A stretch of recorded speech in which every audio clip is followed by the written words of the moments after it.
ሰው እየተከታተለን ያለ ይመስለኛል። ዞር ስል ደግሞ ማንም የለም፣ ግን ደግሞ ስሜቱ ከውስጥ ጨርሶ ሊጠፋ አልቻለም። ለሊ የሰርግ ድካም ነው የሚሆነው። አታይም? እዚህ መናፈሻ ውስጥ እኔና አንቺ ብቻ ነን ያለ ነው። ስሚ፣ ሁሉን ነገር ተይና ይሄን ውብ ተፈጥሮ እያይሽ ተደመሚ አይሻል? ደስ ይበላችሁ፣ እርስ በርስ ተሳሳቁ። እናቴ ቤት ውስጥ በንዴት እየተቃጠለች እናንተ እዚህ በሰው ብር ትቀብጣላችሁ አይደል? ለሊ አንቺ የሰራሽውን ተንኮል መቼም አረሰው። ጫጉላ ሽርሽርሽን ወደ ሲኦል ቀይረዋል። ቤኪ እዛ ዛፍ ጋር የሆነ ሰው ያለ ይመስለኛል። አቤ መጣ እንዴ? ቆይ እንዴት በዚህ ፍጥነት?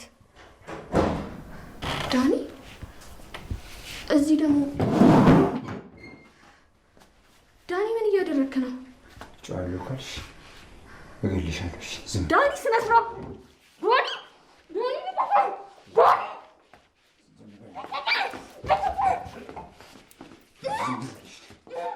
ፈተናውን አልፋ ወጥመዱን በጣጥሳ ወድቃ ትቀራለች ያሏት ልጅ ፈክታ እንደ ዳይመንድ እንቁ ሆና ሲያዩዋት አንጀታቸው ጨሰ፣ ጨጓራቸው ተቃጠለ።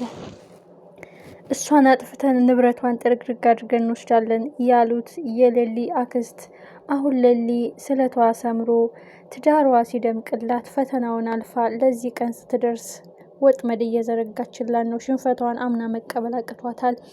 እሷ መጋፈጥ አልሆንላት ሲል አሁን ደግሞ ልጅቷ ተተክታለች። ሌሊ ይህ ደስታ ቢያስደስተኝም ለወደፊት ህይወታችን መጣር አለብን። የጨጉላ ሽርሽሩ እንዳለ ሆኖ ቤታችን ስንገባ ከባድ ችግር ሊገጥመን ይችላል። ከአሁኑ መዘጋጀት አለብን የምትለው ሌሊ ዛሬ ግን ወገቤን ከበደኝ፣ የሆነ ነገር ይከተለኛል፣ የሚከታተለኝና የሚሰልለኝ ሰው ያለ ይመስለኛል ትላለች። ሌሊ የጠረጠረችውና ሌሊ ያሰበችው ስህተት ሆኖ ወይም በስህተት ተገኝቶ አይታወቅም። ሁልጊዜ እሷ የሆነ ነገር ካሰበች እውነት ሲሆን ነው የምታየው። እጅግ አሳፋሪ ድርጊት። የሌሊን ሰርግ ዲኮር የሰራችው ያክስቷ ልጅ አሁንም ወጥመድ እየዘረጋች ነው። ሌሊ ይሄን ደስታሽን እቀማሻለሁ፣ ጫጉላሽን ወደ ሀዘን እቀይርልሻለሁኝ፣ ኑሮሽን ወደ ሲኦል እመልሰዋለሁ እያለቻን ነው። ምን ልታረግ ይሆን? ሁልጊዜ ከክፋት የማይጠፉ ከውድቀት የማይነሱ አደገኞች ሰዎች አሉ። ሌሊ እንደፈራችው ከባድ ፈተና ከፊቷ እየተደቀነባት ነው። ግን ሁልጊዜ አሸናፊ መልካም ሰዎች ናቸው። በሌላ በኩል ያሹና የሩታ ጉዳይ ነው። ሩታ ራሷን ለማጥፋት ከቤት ስትወጣ ተከትለዋት ሮማንና አሹ ወጥቷል። የነ ፍቅር እናት ደግሞ እንዴት ስራ ትተው ይሄዳሉ በማለት እጅጉን ተበሳጭታለች። በእሳቱ ላይ ቤንዚን እያርከፈከፈች አሹና ሮማን ከስራ እንዲባረሩ ጉድጓድ ትቆፍራለች። ፍቅር በጣም የሚያሳዝነው ነገር ግን ሩታ አሁንም ፍቅሯን ሳይቀበላት ልቧ እየተሰበረ ነው። ዶክተሩ ኩኩሻና ዳይመንድ ዛሬም ግብ ግብ ላይ ናቸው። ፍቅራቸውን በግልጽ አይገላለጡም እንጂ ሁሉም ድብን ያለ ፍቅር ውስጥ ሆነው ግን እልክ ተያይዘው በየሰዓቱ በየደቂቃው ይጣላሉ። ፍቅር ኃያል ነው፣ ፍቅር አሸናፊ ነው የሚለው ዳይመንድ ዛሬ በሱ ደርሶበት ፍቅሩን በይፋ መግለጽ አቅቶት ነገር ይለዋል። በየቀኑ ይደባደባሉ፣ በየቀኑ ይጣላሉ። ፎንቃሽ ይዞኝ ነው እንጂ አንቺን መዘረር አቅቶኝ አይደለም። አንዴ በቦክስ ብልሽ ትወድቂያለሽ። የሰፈር ድንጋይ አሟቂው ዱርዬ ዳይመንድ ደንዝዞ ቀረብ ይባል ማን ያምናል ይላል። የሌሊና የባቡሬ የጫጉላ ሽርሽር መጨረሻው ምን ይሆን? የክፋቷ ክፋት የሰፈራቸው ጭንቀት ሳያንሳቸው ጫጉላ ሽርሽራቸው ድረስ ተከትላቸው ሄዳለች። ያክስቷ ልጅ እናቴ ቤት በሀዘን ተቆራምዳ አንቺ እዚህ በሳቅ ተሞልተሻል፣ እመኝኝ ሌሊ ደስታሽን እቀማሻለሁ እያለች ማስክ ለብሳ ትከታተላታለች። ሌሊም የሆነ ነገር እየጨነቀኝ ነው፣ የሆነ ወጥመድ አለ፣ የሆነ ሰው ይከታተለኛል፣ እባክን ባቡሬ ከዚህ እንሂድ፣ ወደ ቤት እንመለስ የምትለው ሌሊ የተናገረችው ጥፍት ያለ ያሰበችው ጠብ ብሎ የማያውቀው ሌሊ አሁንም እንዳለችው ሰው እየተከታተላትና ወጥመድ እየዘረጉላት ነው። ይቺ አደገኛ አክስትየዋ እሾህ የሆነችባት አሁንም እሾህነቷን አልተወችም፣ ሽንፈቷን አልተቀበለችም።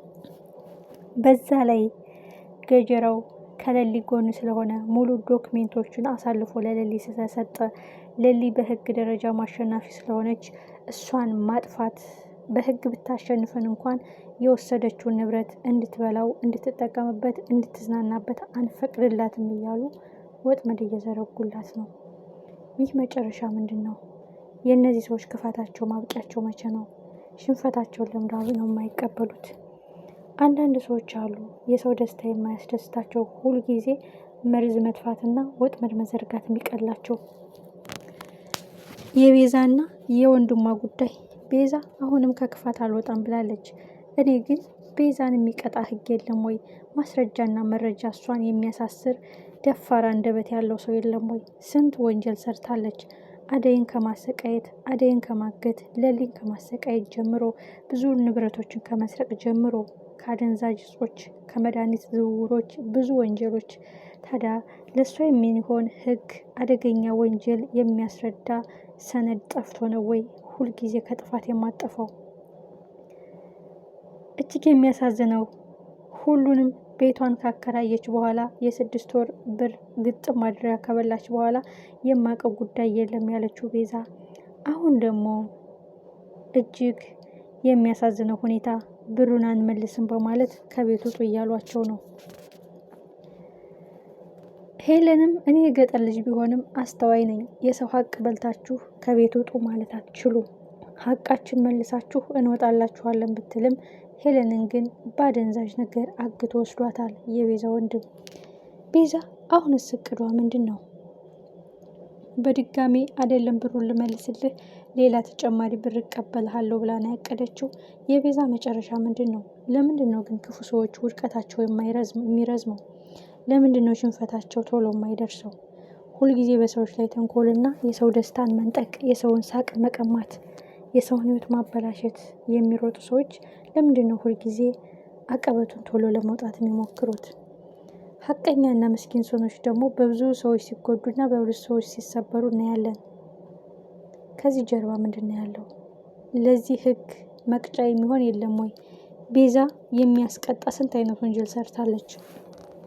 ቤዛ ጥፋተኛነት የሚያስብል ስንት አይነት ተንኮል ሰርታለች።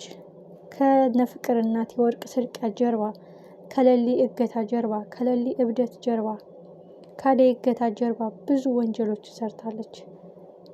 ቆይ ለቤዛ የሚጨክል ልብ ማን ያለው? ቤዛን በትክክል መቀመቅ የሚወርድ ሰው ማን ነው?